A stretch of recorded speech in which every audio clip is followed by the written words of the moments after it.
Welcome to episode 133 of Timm Talk, the podcast about the DC animated universe, co-created by Bruce Timm. I'm Chris Lord. I'm Cameron Dexter. And guess what, guys? Chris I'm hungover again. Not here. Yeah, I had a work event last night. There was an open bar. There was much tequila had. And now sexy, gravelly voiced Chris is back this week. Oh, yeah. I got a lot of compliments on my hungover voice, actually. Good. I feel like maybe I should do this every single week. No. No.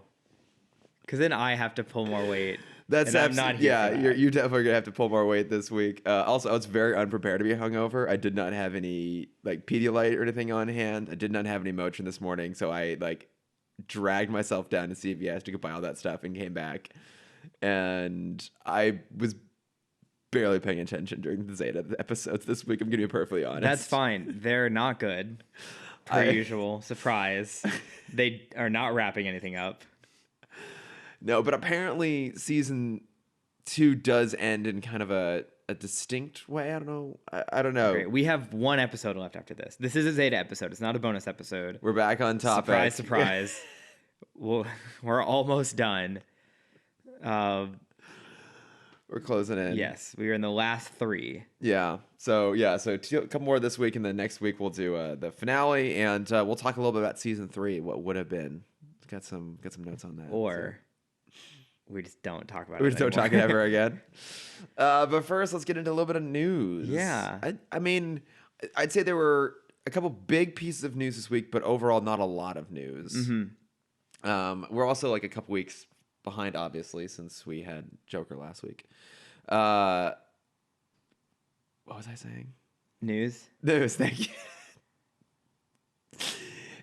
What's throwing me off? I'm not wearing the cans because I have such a headache. Mm-hmm.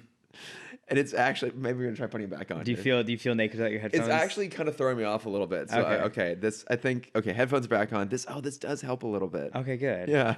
I mean, the headache's not getting any better, but we'll speed through it. I have one quick piece of news that I forgot about. What? We got the full Onward trailer.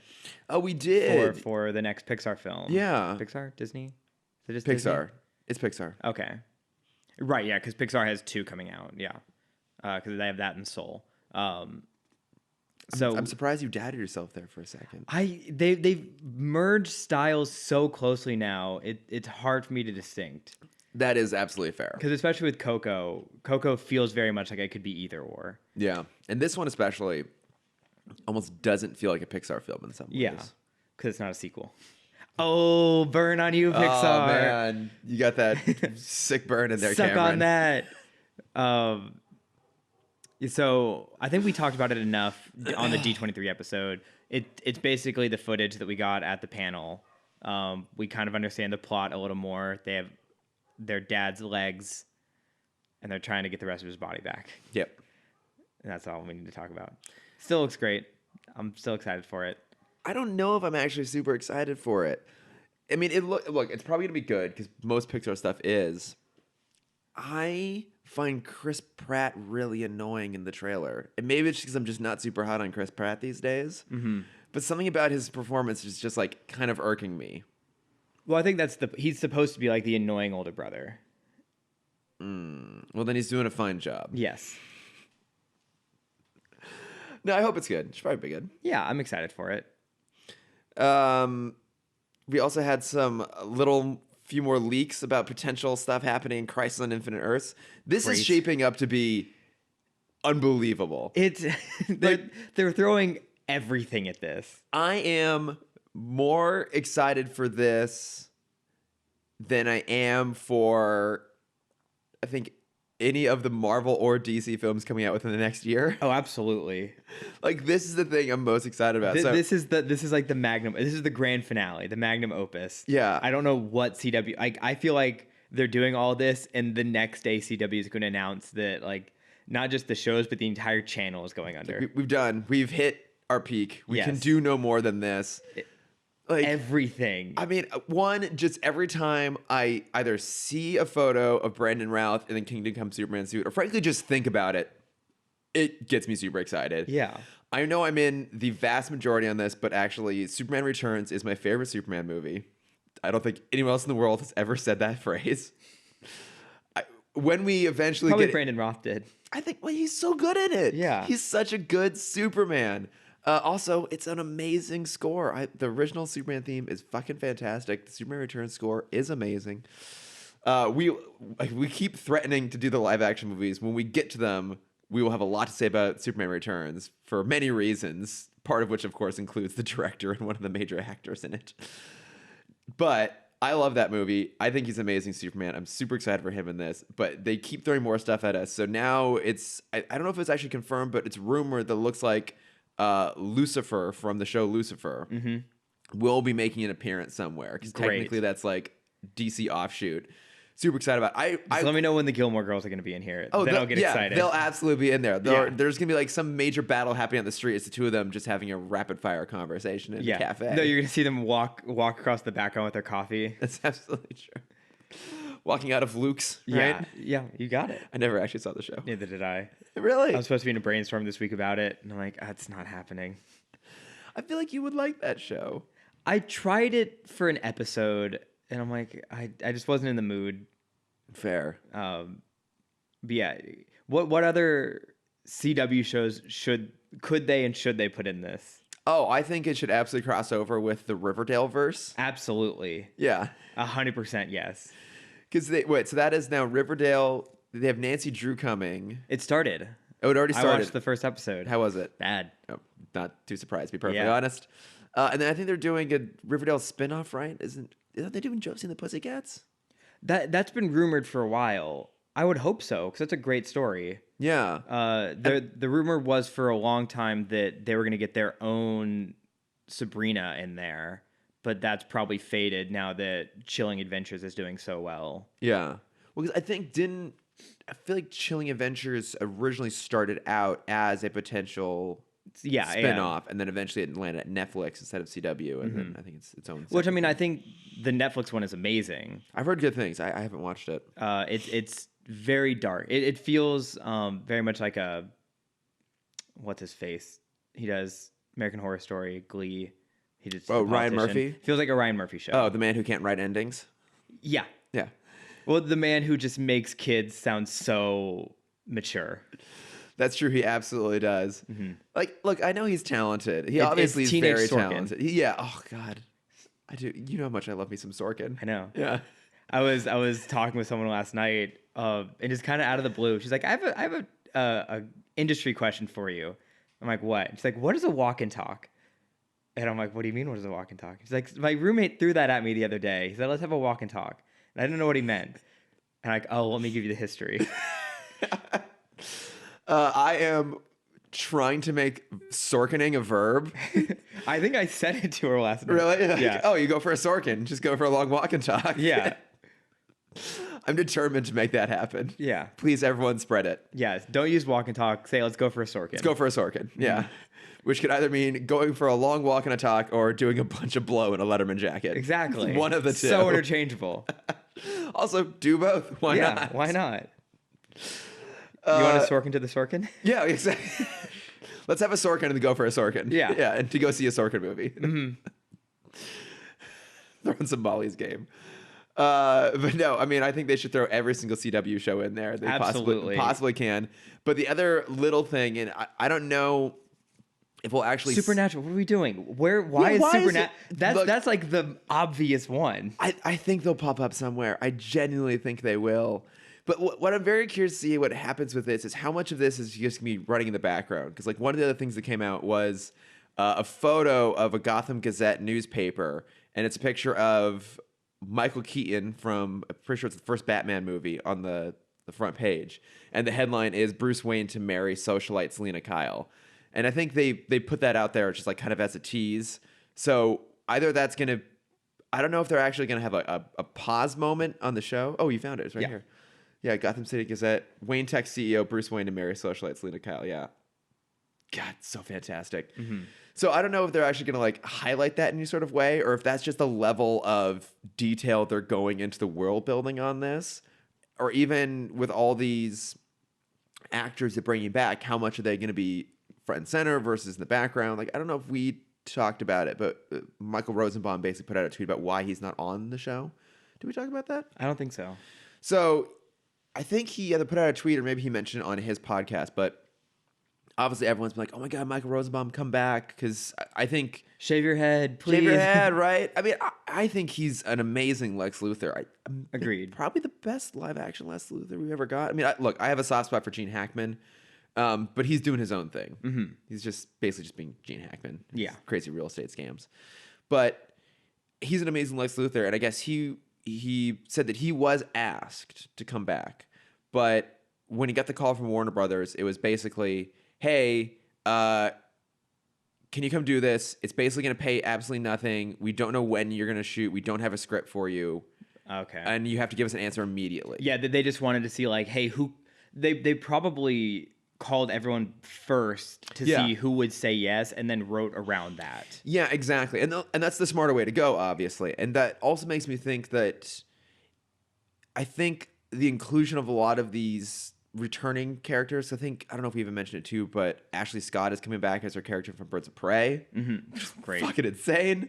Like, I think a lot of that sort of background stuff is going to just kind of be fleeting. Mm-hmm. Like, they'll probably stop in at the Smallville universe, and it's probably just going to be them on the farm. Like, I don't know if we're actually ever going to see Tom Welling in a Superman suit, which part of me would love to see that because we never really got it, but part of me also would love that even now, like a decade plus later, they're still committing to the no tights, no flights rule. But I think it's all just going to be kind of happening in the background. But it seems like at least the Brandon Routh Superman is going to be pretty front and center, though. Mm-hmm. It made me remember there was an episode of Power Rangers in the mid 2000s where they brought back it was maybe the 10th anniversary. Oh, where they brought back every Red Ranger. Yeah. No, it was just the Red Rangers. Just Red Rangers? Mm-hmm. And so it was the 10 Red Rangers all lined up together, and they all did their transform sequence together. And I'm like, that's what I want. I want a line of Supermen to all do the same like shirt rip at the same time. Oh my God, yes. Like boom, boom, boom, boom, boom, boom, boom, down a line. Yeah. I would absolutely love that. And so also on the newspaper thing, I was thinking while they're jumping universes, what if every time you would see the same newspaper, it was a different Batman actor in the same headline? Oh, yes. They would have, the next one would be like George Clooney, then you'd have the Val Kilmer one, and then you'd have... Ben Affleck? Yeah. Would they go there? Maybe. I do find it interesting because... That'd be the best kind of cameo. It would be the best. Well, and also... I would love that because it's a way to kind of poke fun at the fact that a lot of these shows dance around not having Batman in there at all. So have all of them in this one? Yeah, have them all appear, but in like this weird, like kind of joking manner. Because that's one of the reasons that I haven't watched Batwoman yet, and maybe I'm not super keen on it, is I mean, I love that character, but when she was included in the last crossover, they basically talked about the fact that she's Bruce Wayne's cousin in that version, and like Batman existed but is gone. And I feel like a lot of those shows, when they are having to avoid Batman, they are worse off for it. I mean, Birds of Prey did it in kind of a weird way, and it more or less kind of worked, but I think it isn't going to play well in Batwoman, and for a long time it didn't play well in Titans either. So But the problem is now we got Batman. We don't like him in. No, we don't. Yeah, it does. It just doesn't quite work. And I love. He's like this super nice guy. I love Ian Glenn. I really do. But he doesn't work as Bruce Wayne. Mm-hmm. I'm a little bit further into that. So maybe we can talk a little bit about bat plugs at the end there. But no, I mean, I am really excited for this crossover. But I will say that there is one DC movie coming down the pipeline that I am getting more and more excited for, and of course, it is The Batman. Yes. Because we had 3 announcements this week, and I'm saving my favorite one for last. Polka Dot Man? Absolutely Polka Dot Man. Yeah. David Dastmalchian is making an appearance as Polka Dot Man in this. No, we got 2 castings. Mm-hmm. So we got the announcement that Zoe Kravitz is going to play Catwoman. Yes, so down. Fucking Great. Brilliant casting. Yep. I just love her in general. If you haven't seen her doing something amazing, go watch Big Little Lies. Also, just go watch Big Little Lies. Have you seen it? I've not. Oh, it's so good. I mean, I haven't watched season 2, but season 1 is I've heard it's great. It's incredible, and I think she's an amazing actress. I think she totally fits the character really, really well. I think it's gonna be great, and it's also worth noting, and this wouldn't be any of our listeners, but for those of you that are, the people out there who are upset that a person of color is playing Catwoman, one, it's been done before multiple times, Eartha Kitt and Halle Berry, and two, Zoe Kravitz is. We don't talk about the Halle Berry one though. No, we don't. We will eventually, but we don't. But also, Zoe Kravitz is a dead ringer for Selena Kyle in Year One, the comic Year One. Oh yeah, absolutely. Like spot on, looks just like her. I think she's amazing. I think she's gonna do an incredible job. And then the other casting was Paul Dano as the Riddler. Yes, that's a great one. Like, that is fucking brilliant. Mm-hmm. He totally gives out that vibe of being really, really smart, but he also can be psychotic. Yeah, psychotic and just kind of whiny and petulant too. Like, you can see him being the guy who is both the smartest man in the room, but completely not respected at all, and knows it and gets really upset about it. Like, it's hard. I could see him doing a great Riddler, but also doing a great Mad Hatter. Yes, yeah, he would be a great Mad Hatter. I hope we get a Mad Hatter in this movie. Yeah, like, look, it's super early days. It's hard to tell what this is ultimately going to shape out to be. But I will say this: off of those two casting choices alone, it seems like Matt Reeves has a pretty good understanding of these characters, because that is like just pin perfect casting choices there. Like, that is not you going like, oh, that might be an interesting take on the character. Like, oh, that you can see that actor totally embodying the comic book version of those characters in live action. So I'm super excited about it. Me too. Did you see the last piece of news that was announced about the Batman? I don't know where you're going. I saw there was an actor who was petitioning himself to be the Penguin. Is that where you're going with this? No. Okay. Who was petitioning himself to be the Penguin? I don't Penguin? remember. It's an actor that the name sounded familiar, but I couldn't place them immediately. Oh, okay. You say yours, and I'll find mine. No, it was announced that Michael Giacchino, my favorite composer, Is he gonna play? What's he's the gonna play a music- henchman. Because he played a stormtrooper before. He's keeping this streak going. No, he's gonna score the film. Wait, who's the Flash music villain? Oh, the Music Meister? That's his name. Yeah. Yeah. I would love for Giacchino to play that. I would absolutely. If you're gonna have anyone other than Neil Patrick Harris, who did an amazing job in The Brave and the Bold, play the Music Meister, it should be Michael Giacchino. But obviously, I am crazy excited for this because there's got to be a word for Giacchino fans. I'll think about it. The Giacchinis, no. No. The Giachinarinos. Yes, absolutely. I'm a huge Giacchinorino. Yep. And this brings me so much joy.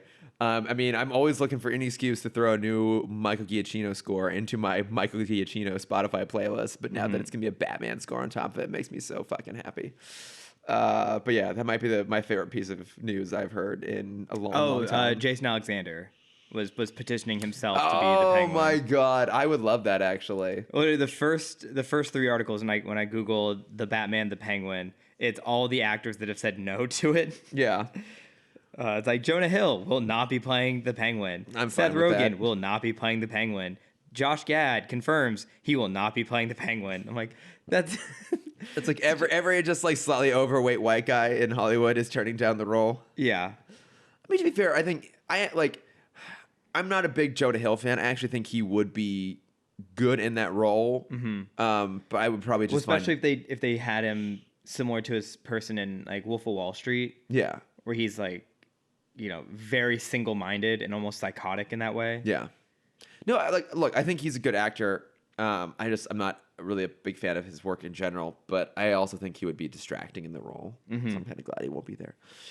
So what villains are we still missing that we expect to be in this? I feel like they talked about Two-Face. Yeah, Penguin, Two-Face. I'm trying to remember we talked about it once before, like the rumored list of the major hitters. What will be interesting is, will they tackle the Joker? That's a great question. I would hope not. I would hope not as well. If they do anything, I would rather them do it, set it up like they did in Batman Begins. Like tease the introduction to the character. Yeah. I mean, even though they did nothing with that in the next one. Yeah. Yeah, no, right. Totally forgettable performance on that one. Mm-hmm. I mean, that was such a great like ending button too. That really, like, the first really time they was. turned the light on, he's like, we saw some murders, and this is all they left was a Joker playing card. Yeah, I'm like, fuck, that's awesome. It's so brilliant. Like, I don't know. I'm okay with that character being left alone for a while. Same. Especially since he just had his movie, and Harley, who I'd rather see in these movies, is getting her own movies already. Yeah, and that's going to get weird too, because Birds of Prey is still very much tied, even if it's only loosely, with the existing DCEU canon. Mm-hmm. And they're now kind of like obviously retroactively unraveling that a little bit. So it'll be interesting to see what they do with the Batman, if it actually is supposed to be a younger version of that same character, loosely a younger version of that character. I don't know if it was rumored, just given that theory of it being a younger version, but there was talk about this movie maybe being set in like the 90s or potentially. Great, sure. Which always. I honestly, but the thing is, I don't want that, because I mean, there was a Zorro that came out in theaters in the 90s. Oh my God. Okay, wait. You have changed my mind. You have completely changed my mind. Look, I am so done with seeing the death of Thomas and Martha Wayne. We had it. At this point, I just want to see the Zorro movie. But where's that prequel? If in The Batman they do that scene, but it's them walking out of the Mask of Zorro film, the Antonio Banderas film, I will be on board with it. Yeah. Absolutely on board. That's the prequel that I want, is the day before they're going, and it's them like trying to get tickets to go to the show because Bruce really wants to see it. Yeah. He's a big Antonio Banderas fan, as we all are. Yeah. All right, I'm on board with that. Mm-hmm. So there's one big villain I think we've left out that I think potentially could do well in this. So I'm giving you two options. You have to pick which one you'd rather see. Mm-hmm. Poison Ivy. Okay. Or the Sewer King.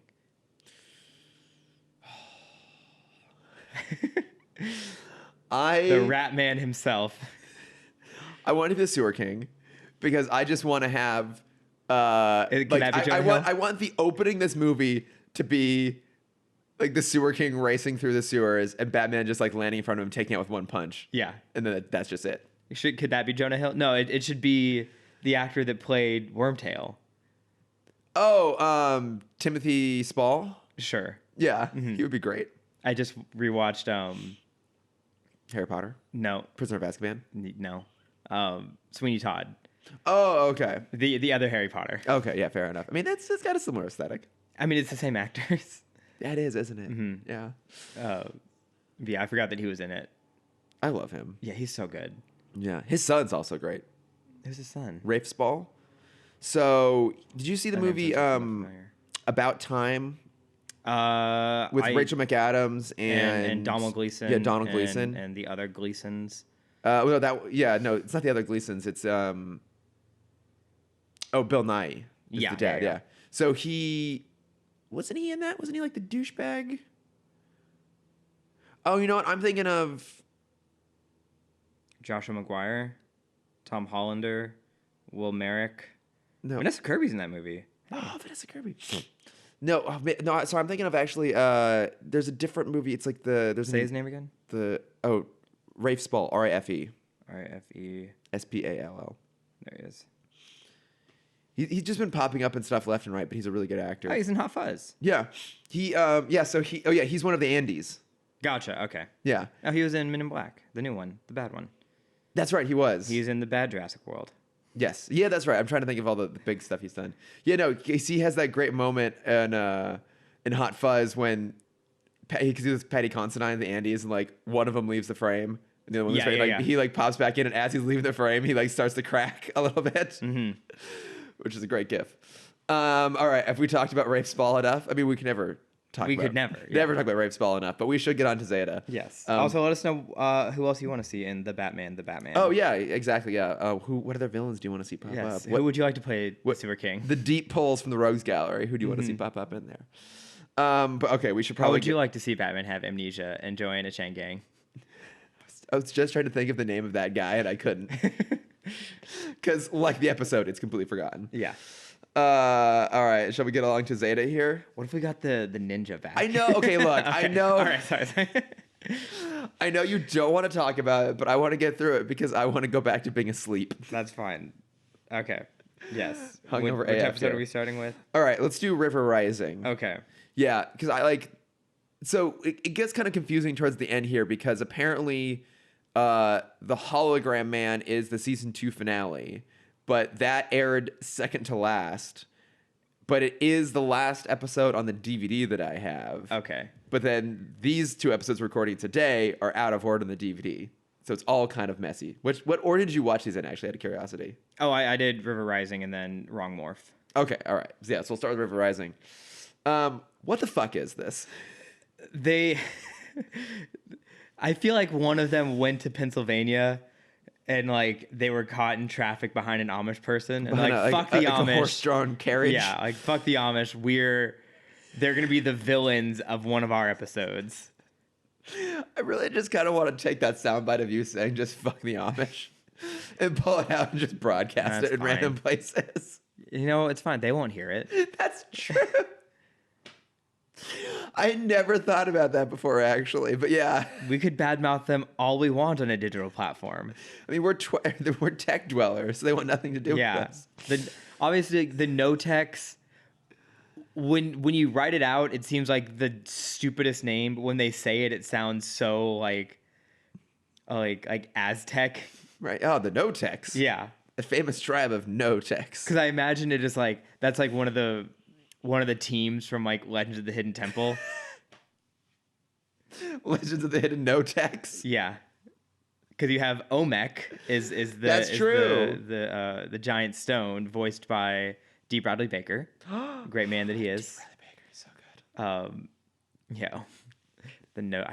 This episode is so bad. So the general idea here is that it's a Saturday morning and the NSA is chasing down Yeah, how fucking Ro meta is and that? Zeta through a forest, and for some reason they've let Agent West drive because apparently he just got his approval to pilot the personnel carrier, and despite everything else that he's ever done, Ben is still letting this happen.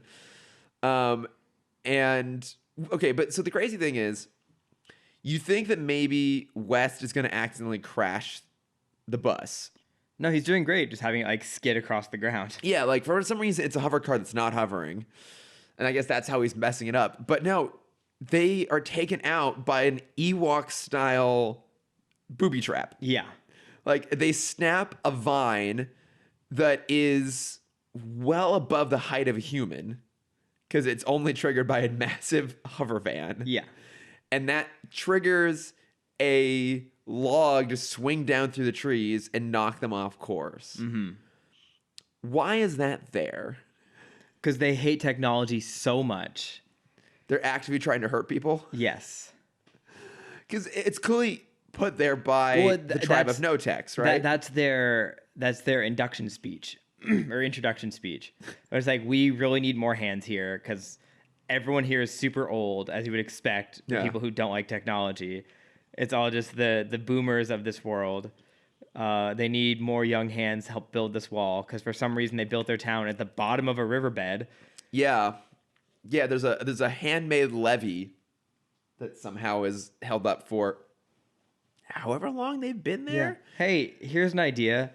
How about you just move your town? Or not build it there in the first place. Yeah. Like, oh, okay. It doesn't take technology to know, like, hey, building in a low area is bad during the rainy season. Like, the world building they do on this is so ridiculous. So they get into this village, and then obviously Zeta's in disguise because, yeah, it's a group of no-techs. So, yeah, they are they're Amish. Like they're animated that way. That's like the whole thing they're going for. They have candles. They have books. Yeah. Shocking. Crazy. And Ro being the best millennial she can.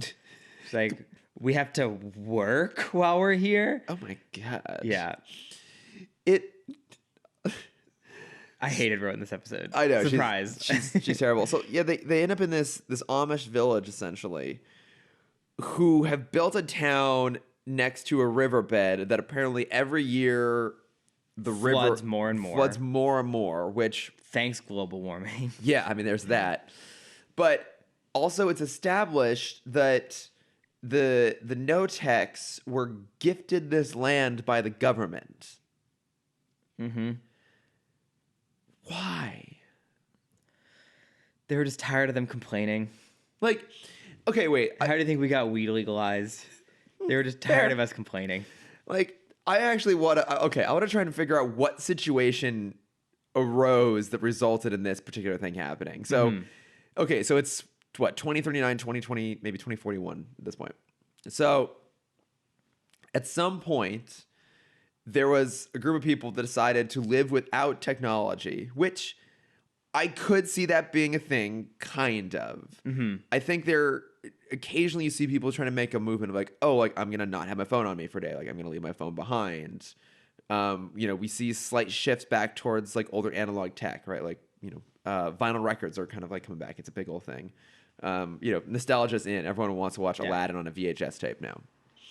So I could kind of see a little bit of that, being like, hey, like we've realized that technology is all the place all the time. We can't escape our screens. So let's like make an effort to like step away from that. And like, okay, we like this enough. Like, let's really, really commit to this.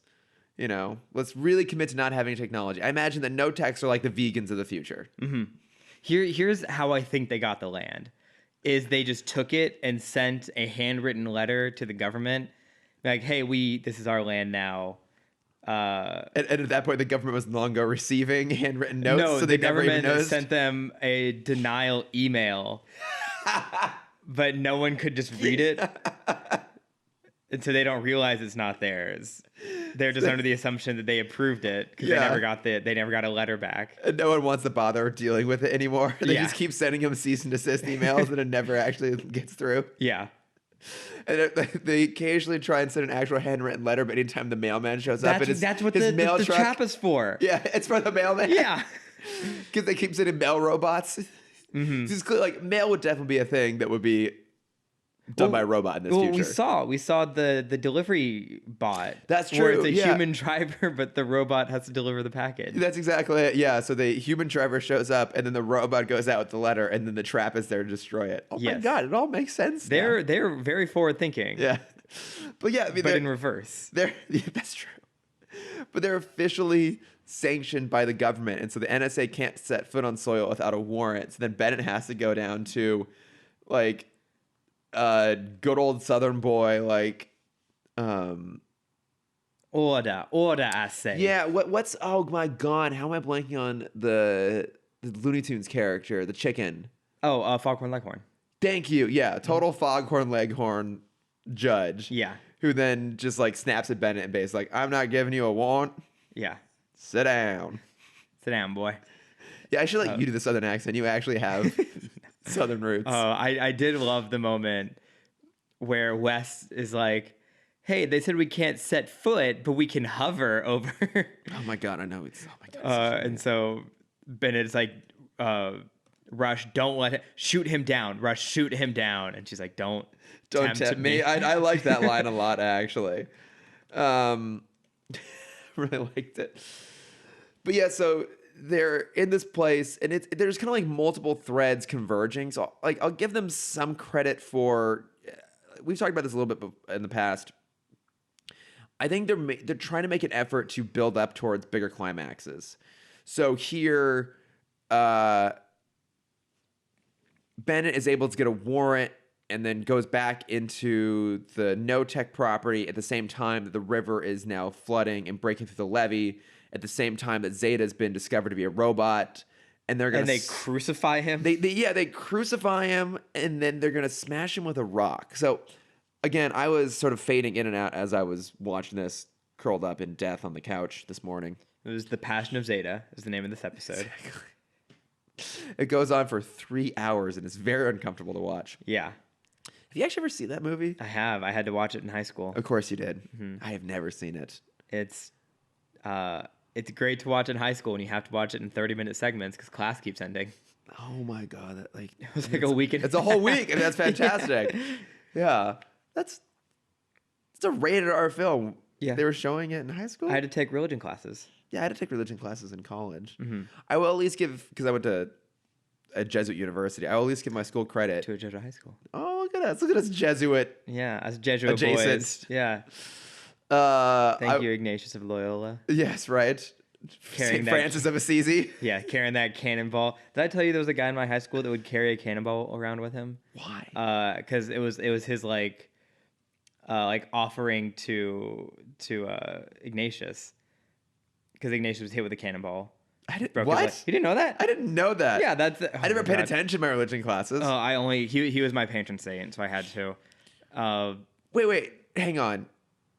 Please tell the story. How did he get hit by a cannonball? So he was in war with France. He was in war with someone on the front lines. Got hit with a cannonball, which basically shattered his leg. The enemy took him in. And they were healing him in a Catholic church, and he couldn't get up or do anything. And so one of the doctors would just bring him religious texts.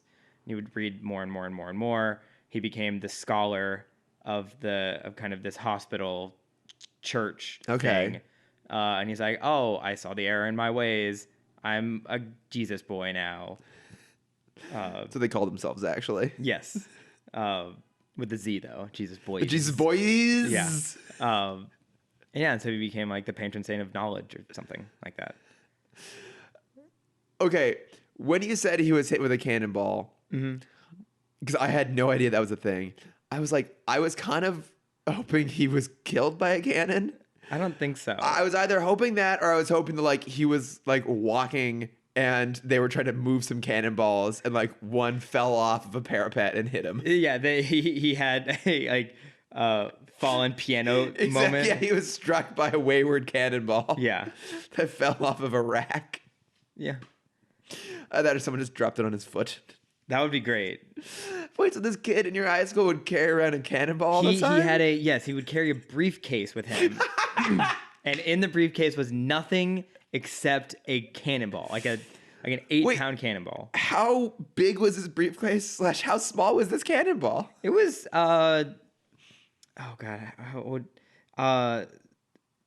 bigger than a softball. Is it grapefruit sized?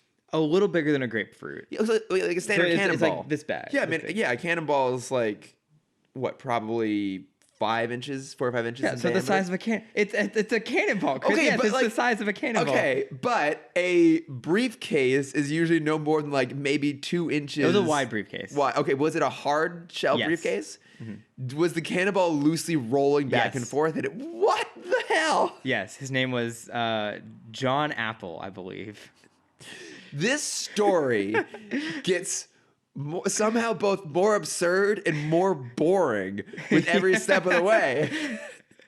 It's he carried around a cannonball in a hard shell briefcase. His name was John. Yes, his name was John. He wore beige suits every day. Right, we had to wear suits to school. But he would wear khakis and his blazer every day. Okay. John Apple's now the patron saint of this podcast. Yes. What the actual fuck? I went to a very unique high school. I'm sure for anyone who actually knows religion stories, I got a lot of things. I missed a lot of things in the Ignatius story, but I hit the key points. Yeah. Yes. So this is what happens when we have an Amish episode. Is my religious text seeps out. That's so fantastic. Right. Zeta's crucified. Okay, wait. So I was fading in that a little bit when I was watching this. So the river starts to rise and the water's breaking through the levee. Mm-hmm. And then Zeta turns off his disguise. Why does he always do that? Whenever he I don't know. Whenever he jumps into action, he always goes full Zeta mode. It's like you don't have to do that. Because even in the episode after this, he's like, it's very dangerous for you to see me in this form. I'm like, you've literally transformed in front of entire cities at this point. Yeah, you do it all the time. What's the big deal? Yeah. So he transforms, revealing himself, and then he jumps up to like hold a rock in place, and then a rock is knocked loose that is large enough and heavy enough to pin Zeta to the ground, which is how they're able to like capture him, which I don't even know how they did that exactly. I guess he like wasn't fighting back. But so a boulder that is that heavy enough to pin Zeta, who can lift what? Tons. Yeah, literal tons, is knocked loose by a strong enough water pressure that then somehow doesn't also completely flood the city, because the flood happens later. Right, yeah. Yeah. How did that happen?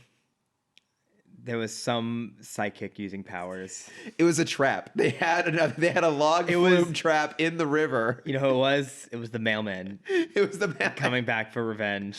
The mailman was unable to deliver via land, so they tried it by sea recently. Yes. So they had to start putting in spring-loaded river traps and then knock the boulder loose.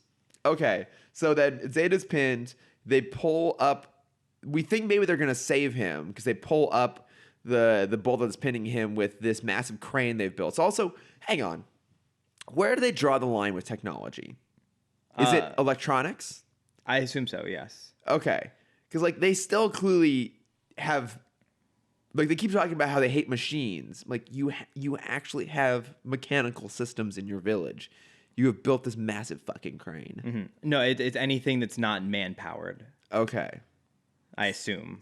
I assume that's how the Amish work, too. I guess. Mm-hmm. But they have horse carriages. They have a donkey in this village. Yes. Those are actually men in disguise. Also, why is that kid's teeth so fucked up? No, I was questioning why he has gray skin. Why does I thought he was some sort of weird mutant creature. So did I. Because we first see this like gaggle of children. Yeah. Before we see anything else, I'm like, oh, cool. This is like another kid village. It's another like kid featured. Yeah, like episode. somehow, the kids have escaped. Yeah, their own like Lord of the Flies kind of episode. Yeah. And then we see the dad in his Amish hat. And I'm like, oh no, don't do this. Because they're all normal except for this one kid who, imagine like Gollum but with a ginger mullet. Yeah, like a teenage Gollum. Yeah, he's like, actually, you know what he looks like? He looks like the best friend from Terminator 2. Remember John's best friend who's got like the red hair and the mullet? You've never seen Terminator 2, have you? Oh my God, Cameron. You know what? Thank God you have random stories to pull about John Apple and his briefcase full of cannonballs. Otherwise, I'd kick you off his fucking podcast. Look. I was going to watch it. I was going to watch it on Netflix. And the day I sat down is the day they took it off Netflix. God damn it. It's a fucking masterpiece. I know it is. Have you seen True Lies? No. Okay, we're gonna have to do some James Cameron movies here. But I have seen Avatar. Of course. Multiple times. How do you say it? But I have seen Avatar multiple times in Navi. That's beyond my knowledge. I'm so ashamed of you, Cameron, for not having deep enough Navi knowledge. Okay, but so they're gonna then crush Zeta with another boulder, or maybe the same boulder. I think it's the same boulder. They've just winched it up to this point. Yeah. They're gonna then drop it on him, and as that's about to happen, that's when the river finally bursts through the levee and floods the town. At the same time that the NSA van comes in and they get swept away by the water. It's again, you feel like they're teeing up what could be an interesting set piece potentially, and then NSA just gets knocked away by the water, and then Zeta just rescues Amish man from a daughter who wants to see the outside world. Yeah. What's the day that Amish people have where they get to go out into the real world? Rumspringa! That's the one. Thank you. Have you ever seen Sex Drive? I have seen. That's Yeah, such a great movie. Such a good movie. so much better than Terminator 2. I mean, I've heard that James Cameron watched Sex Drive and then wept because he realized he thought he had made the perfect movie, and then he saw Sex Drive and he's like, "What have I done with my life? What have I done? Why didn't I include Rumspringa and Rumspringa in Terminator 2?" And it's that point that he decided to leave filmmaking behind and just spend all of his time in a submarine. Yes, I understand. You can never beat the masterpiece that is Sex Drive. To be fair, that movie actually is really, really good. I put it up there with like a Fired Up. Yeah. On a movie that's like way better than it should be. It came out like around the same time. Yeah, Sex Drive was a couple years before. Yeah. I think. It's a great film. Because it was before the PG-13 wave. Oh, Sex yeah. Drive is R. Yeah, Sex Drive is R. Yeah. It's a good movie, guys. Go watch it. That was when we had the weird. It was post American Pie, when like raunchy was still exciting for 18 plus. Yeah. Before internet porn was commonly accessible. Very true. Because then you had your Euro trips. I love Eurotrip. It's great. I think I'd mentioned I watched that again not too long ago. Does it hold up? Some of it, yeah. So the two things that I feel like are very noticeable now, a lot of it's still really, really funny. Some of the jokes don't hold up. It's very homophobic going back and looking at it, but like in the sort of benign way that most movies, like most comedies, were homophobic in the early 2000s. Yeah. You know, this was the era of just calling everything gay, so it's not too far off from that. The other thing I noticed is how much that movie is filmed in Burbank. Oh, great. Like, I legitimately think there is maybe one scene where they're actually in Europe. But other than that, like, they're at a house party. I'm like, that is obviously a set. And then, like, even when they're in line for the Eiffel Tower, not the Eiffel Tower, the Louvre. Okay, yeah. Like, it's clearly just like a street. It's just the Americana. In Burbank. Yeah. So it's just, yeah. Yeah, they're outside the Barnes and Nobles, the Americana. Great. But yeah, go back and rewatch it and be like, oh yeah, none of this is in Europe at all. Amazing. Like literally one sequence. What were you talking about? Got full swing. Went from religion to porn just immediately. I mean, as most people do. Yeah. It always starts with one and ends with the other. It's like that great moment in the Simpsons movie when the dome's coming down and everyone from the church runs the bar and everyone from the bar runs to the church. It's a great moment. It's that, and then the moment when Grandpa Simpson's having his fit and Homer grabs the Bible. It's like, this book doesn't have any answers. My two favorite jokes from that movie. Good movie. Yeah. Okay, they're gonna crucify Zeta, and then the river floods, and then he rescues Mr. Amish off of a roof, who is like having a crisis deciding between death or getting rescued by a robot. Yeah, I know. It's also so. I know in a previous episode, like Zeta was able to like have propellers on his feet. Like that's even part of the opening sequence now. It was like him and Ro underwater going out, and he has like full on like propellers with like a ring around, that sort of thing. We learned in this episode apparently that how he does that is his feet just rotate. Great. Yeah. Amazing. They just somehow disconnect from the legs and they just spin around. I love it. But yeah, they rescue him, and then they get away because the Amish folk are. I thought that was just kind of funny. Yeah, they're actively sabotaging the van, so the NSA can't get out of there. Yeah, even though the van is just stuck, they didn't need to be there. I don't know. I also do like though that Ro called out the village for being very segregated by gender. She's like, wait, why are all the men down there working while the women are up here cooking? She's like, oh, yeah, well, and the friend just goes, oh. She's like, oh, well, we have to cook food so the men can stay hearty while they work. And that was the end of that. That was the end of that movement. But I did like that at least she pointed it out. Yeah. That's the lesson we can take away from this movie. Men can cook and women can do manual labor. Exactly. Yeah. Like edit podcasts. Yes, exactly. Do you have other thoughts on this? I feel really. like you must have. I didn't really ever give you a chance to go on a full rant about why you hated this so much. Do you want to do that? It's just so like it's on par, not on par. It's a little better than the tornado episode, but they're just like they're really stretching since they have it's the same argument I've been having since the beginning. They have a pacifist protagonist, and so they have to give him situations where he can solve them without violence. Yeah. And at this point, they've run out of things. Yeah. Or like people. They're like, well, what if we just have him in natural disasters at this point? Because like, what are the forms of conflict? It's like man versus man, man versus nature, man versus woman, self. Yeah, man versus self. Yeah, it's like the three types of stories. That sounds right. Yeah. So yeah, they realize that it's now robot versus river. Yeah. Mm-hmm. Great. I was always taught there were two forms of story, but I guess it's a different thing. Yeah. Where my film teacher in college said every story is either man leaving village or man entering new village. Okay, yeah, that makes sense. It's like either someone's going on a journey or someone is like fish out of water. Yeah. Situation. That holds up. I guess that's more of like the beginning though. Yeah. That makes sense. All right, shall we move on to the Wrong Morph? Yeah, sure. Were you also upset that this wasn't an entire episode dedicated to the character of Morph from the X-Men animated series that went bad because he got left behind on the first mission? I was thinking more from Treasure Planet. I've never seen Treasure Planet.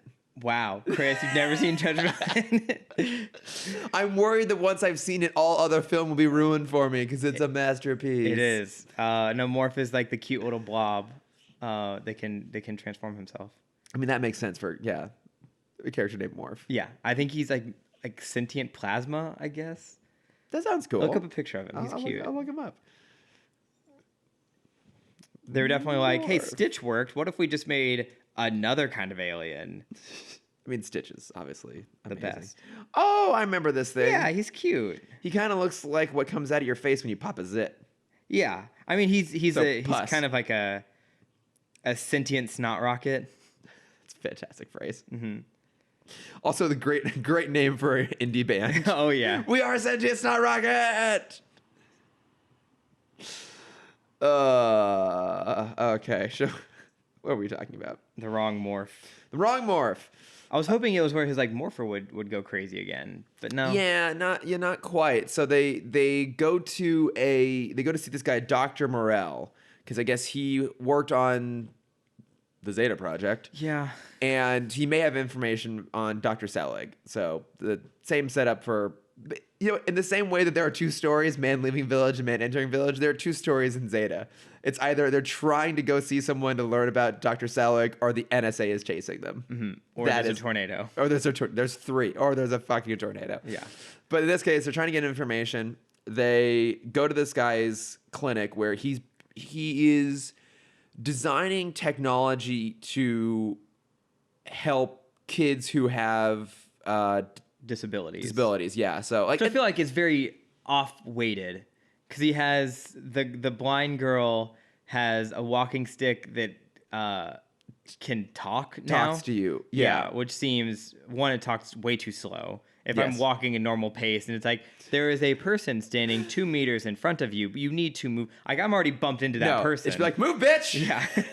There's a wall. Yeah. Yeah. So you have that, and then you have a backpack that gives kids their legs back. And I'm like, yeah, those don't seem on par at all. No, like it's basically like in lieu of a walking stick, it's like a flashlight basically. It's like a laser pointer that like calls out when objects are in front of you. Yeah, if it were something that like a sensor that tied directly into the brain somehow, or like fed into our sense of awareness, then it would be really impressive. But yeah, it's basically just a talking flashlight. Yeah. Yeah. But then this kid gets a backpack. Yeah, I mean, so the idea is that this backpack, this pretty substantially large backpack, can amplify. So many cannonballs in there.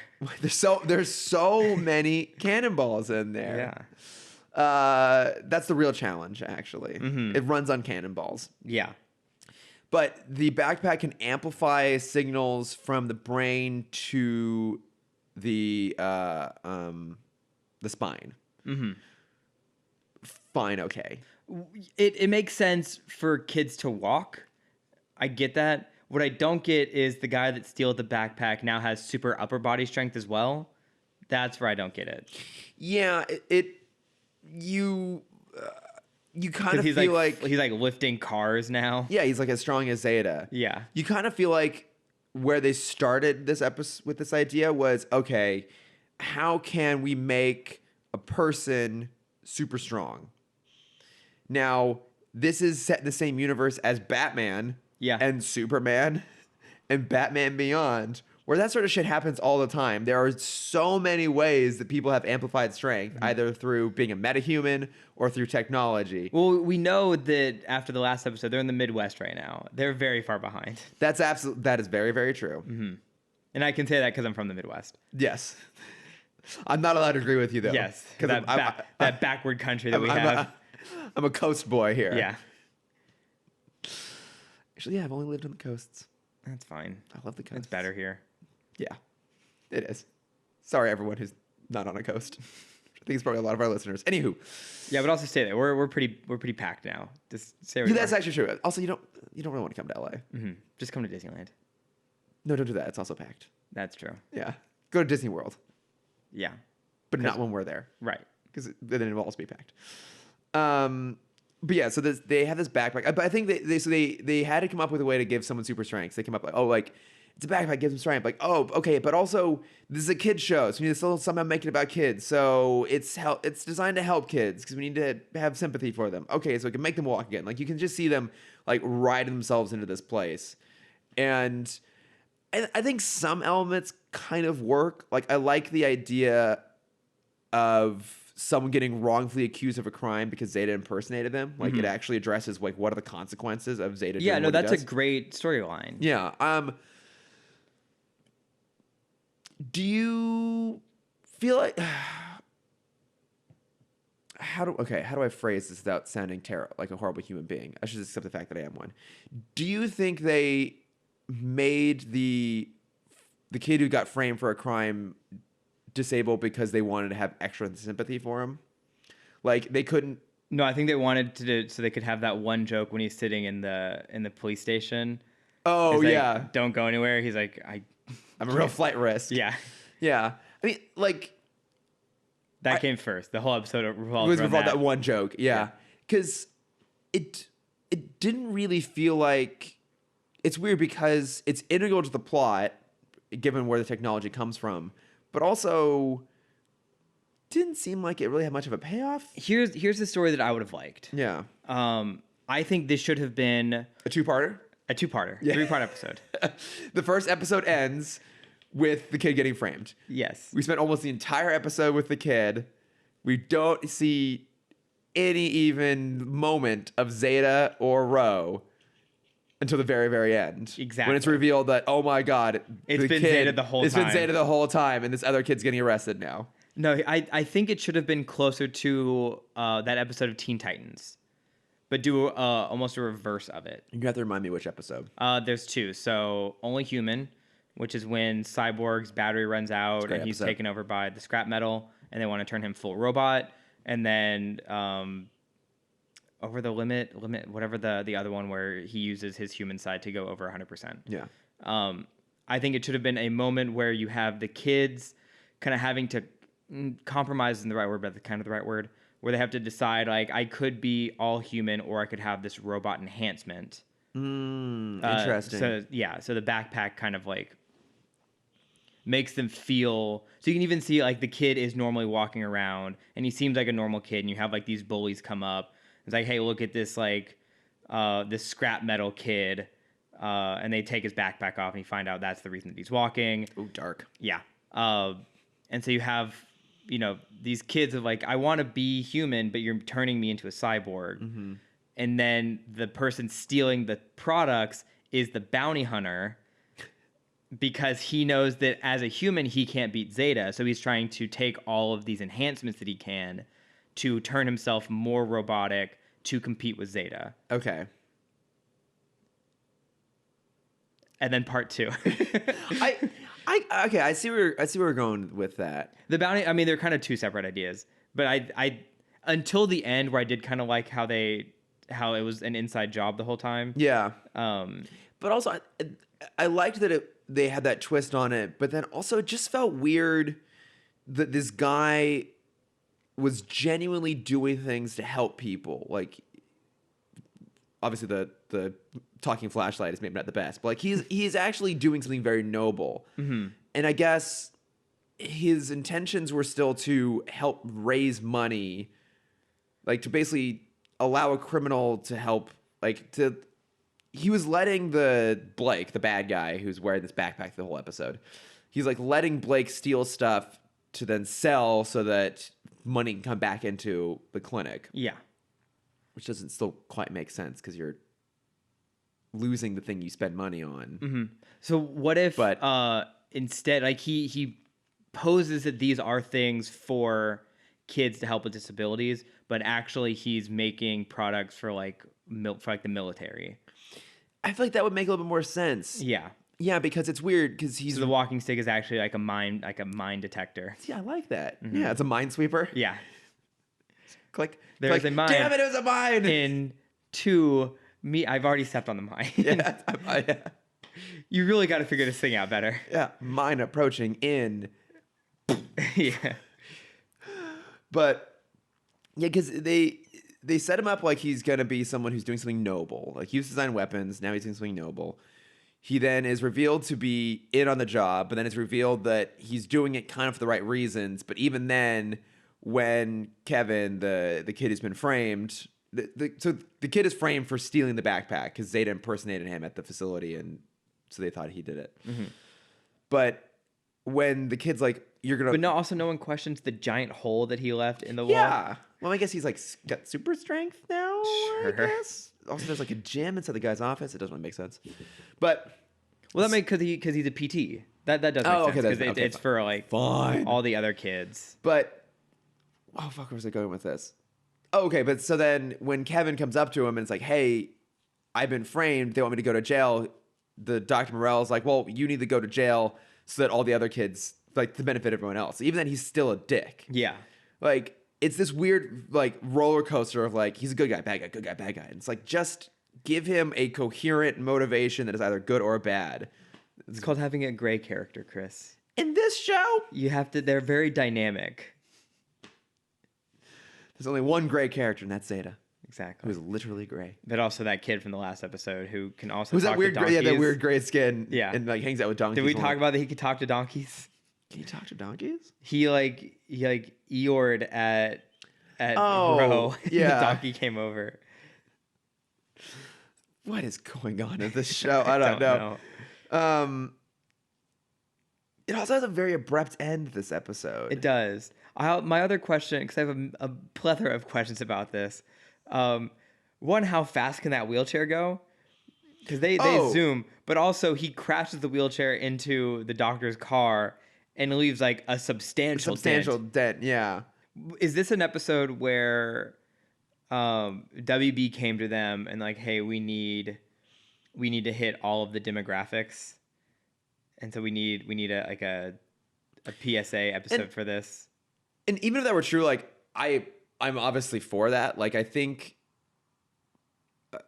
I am like Mr. Representation advocate all the time. So I love seeing other characters, and to be fair, I like Kevin as a character. Also, Will Wheaton does the voice. Oh, that's awesome. I didn't Yeah, realize and that. actually, it's a good performance, and I like that character. And I think I actually do sympathize with him because he actually is framed. Like he has a legitimate complaint. It's like, I didn't do anything wrong. I'm being framed, and you've kind of caused this problem. But even then, he's not a dick to Zeta. He's really just like, well, this sucks. Can you help me? Mm-hmm. So he's a good character. But yeah, it just felt Also, like does he not have like an alibi? that was also the thing Because too. I assume he was home. Yeah, with his mom. Yeah. One would presume. Yeah,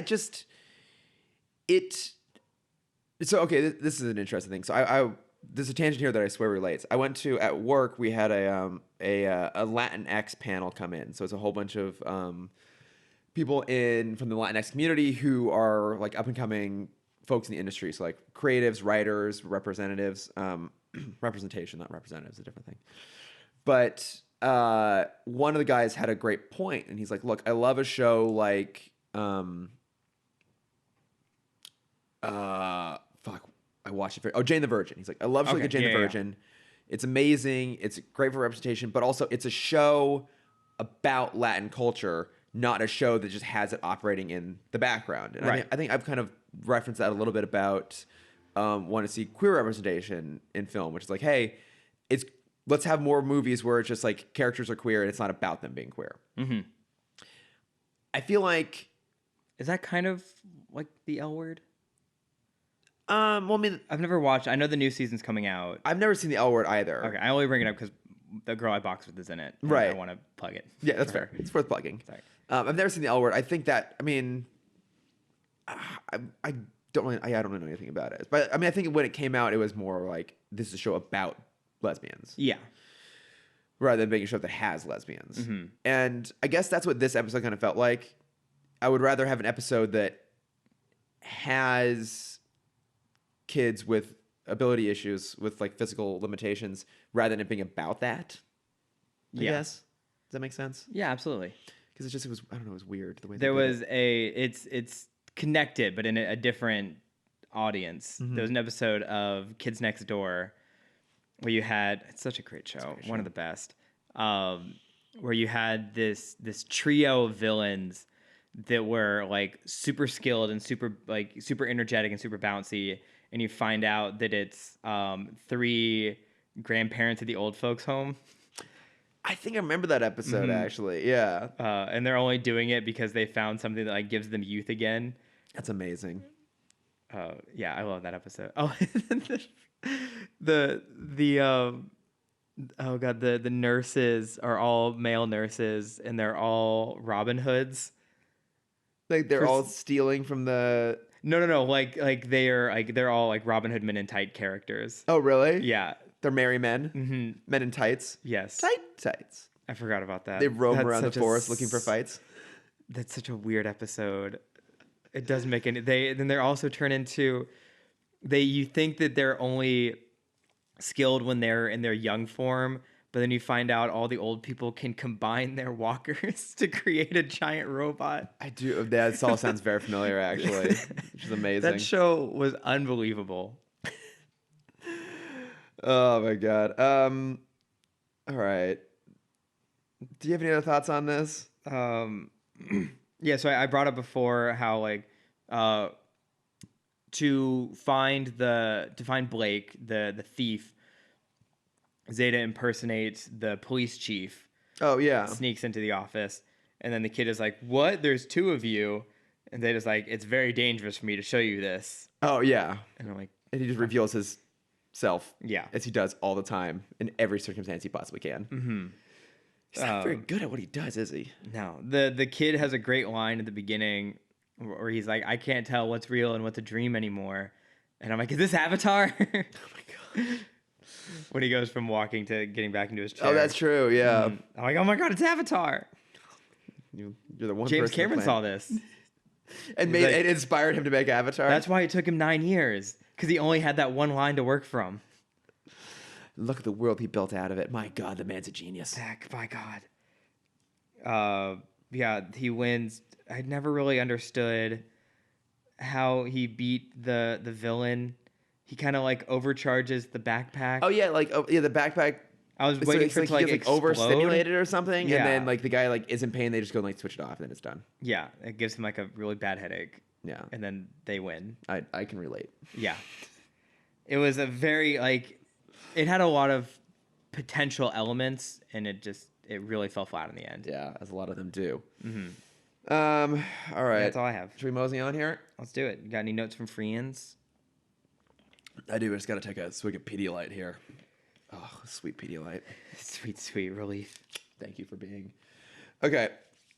Yeah. So we got some. I was very happy to hear that people liked our Joker episode. I was a little bit worried about it. Okay.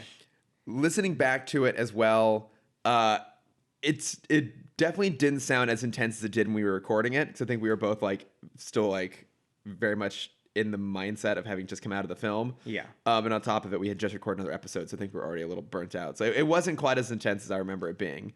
But it was definitely a heavier episode. But yeah, we had a few people reach out and say that like they enjoyed it. So like Ashley reached out, our friend Jason reached out, Johnny Briantes, former guest of the podcast, actually reached out to say that he liked listening to it as well. So Nice. Thanks, Johnny. Yeah, people had good things to say about it. And actually, so Maddie wrote out and he wrote to us and said that he's basically not planning on seeing it. He doesn't want to see it because he is not a big fan of Todd Phillips. I get it.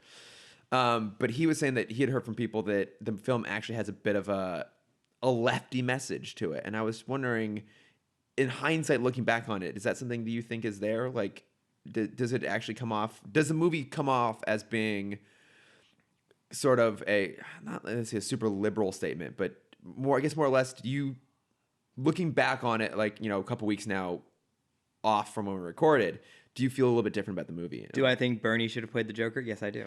Oh my God. Oh my God. Could you imagine? No. I want that. I want that so bad now. Well, did you see the SNL parody, which I think they nailed perfectly? Oh, the Grouch? Yes. Yes, that was so good. Yes, I did. That was amazing. I love David Harbour. He's fantastic. That was great. No, I do see that idea where it's you have the rich and powerful kind of controlling everything else. Yeah.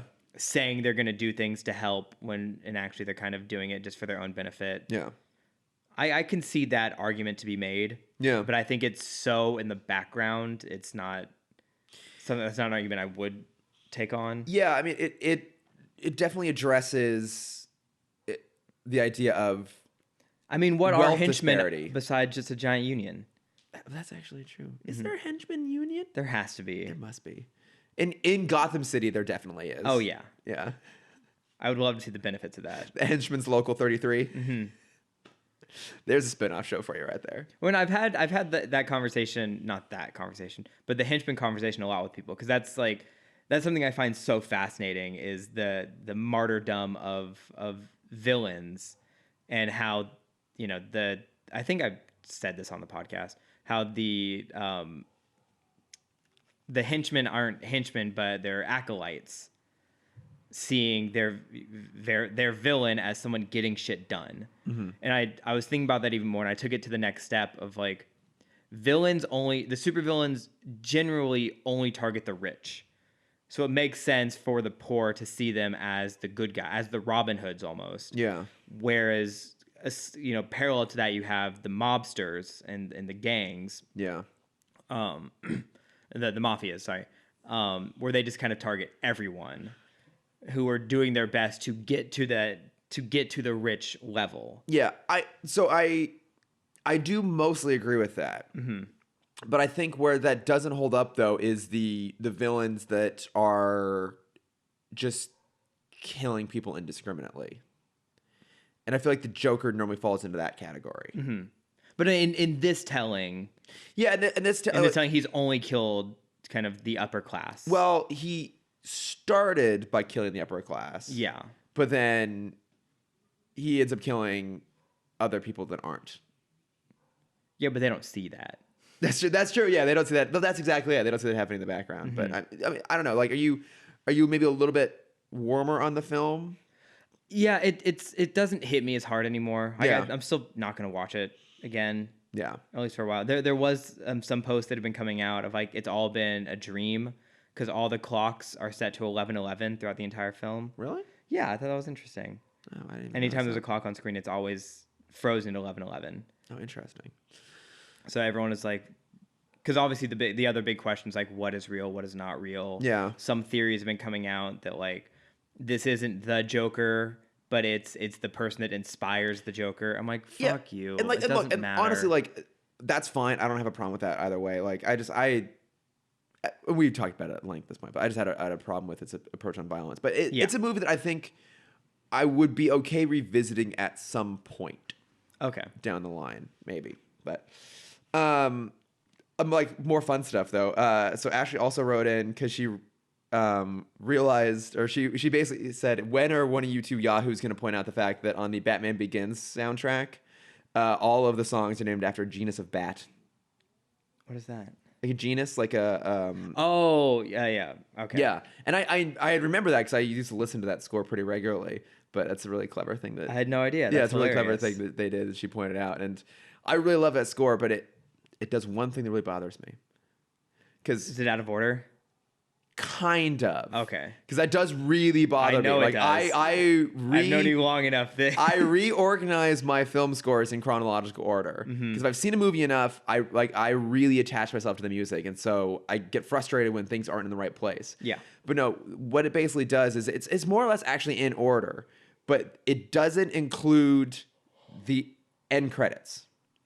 And that actually makes a big difference because if you recall, so Batman Begins, like the scene we were talking about earlier, when they show the Joker card and he leaps off the building, and then it like as he's like going off, it goes with like the dun dun dun, and like it jumps straight into like the theme, and that isn't in the score. So the score just kind of like fades out and doesn't have that like punch moment when it jumps in and like the theme comes back in and plays out. Interesting. And that really bothers me. Is it just not on Spotify or is it not on? No, any? it's just the way it's organized, like because that theme is present other places in the score. Gotcha. But they don't bring it back at the end for the end credits. Okay, so it's like in the Greatest Showman soundtrack. Yes. Where it's Drives me insane. you should have the song at the beginning and the end, but they just combined it all into one song at the beginning. Exactly. Yeah, they should have the Zac Efron reprise at the end of it because like you miss like that score, like that soundtrack is so great, but it doesn't have like the big high energy finale on it. It just kind of This like is the greatest show. it just fades out and it's kind of sad. But no, I love that Ashley pointed that. And then okay, another message from Maddie here. Okay. He keeps writing in to remind me that he's been sending us some really good information on season 3 of the Zeta Project, which you're going to get to. Oh, great. Yes. And that's the last thing that Maddie has written to me about. Yes, because I murdered him after that. Exactly. No, I'm actually Stop encouraging him. I'm actually just fucking with him because he messaged me a while back that apparently there was a live action version of Zeta they were working on at one point. Oh no. And he kept He messaged me a while ago and I forgot about it, and then he subsequently kept messaging me like listening to Timm talk, getting to the end when Chris says, and that's it for Notes from Friends. You still haven't brought up live action Zeta. So I'm finally bringing it up. But according to, do you remember Jonathan Schneider, who played Pa Kent on Smallville? Vaguely. Also of Dukes of Hazzard fame. Okay. At one point, he made, this would have been back in like the 2000s when he was still doing Smallville, he made reference to the fact that his production company was in talks with Warner Brothers about doing a live action version of Zeta. And there is no other information on other than that. He just made a reference to it. He may have even mentioned the wrong show. But so you remember the actor, roughly speaking. So we won't really get into like what a live action Zeta would look like. I just have one question for you. Who would John Schneider have played on the Bennett? Yeah. Do you think that would have worked? I think so. Okay. Or Selig. Oh, that would have been cool to have him play Selig. Actually, that would have been good. He would have actually been a character, unlike in this show. Yeah. Okay, no, that is actually it from Notes from Friends. Okay. Do you have anything in terms of plugs? I do. I saw a movie that we've both been excited for. I haven't talked to you about this yet. I saw Jojo Rabbit. How was it? It's amazing. I need to go see it. It's amazing. It's a lot more emotional than I thought it would be. Okay. But it's in a good way, I hope. Yes. Okay.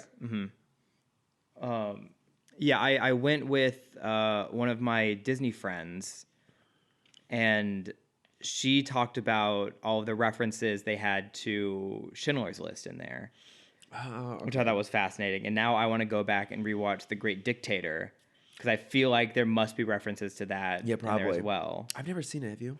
I've only seen the speech. Yeah. God, that's such a great speech. Yeah, it is. The movie is fantastic. It's hilarious. It's almost nothing like the trailers. Interesting. Okay.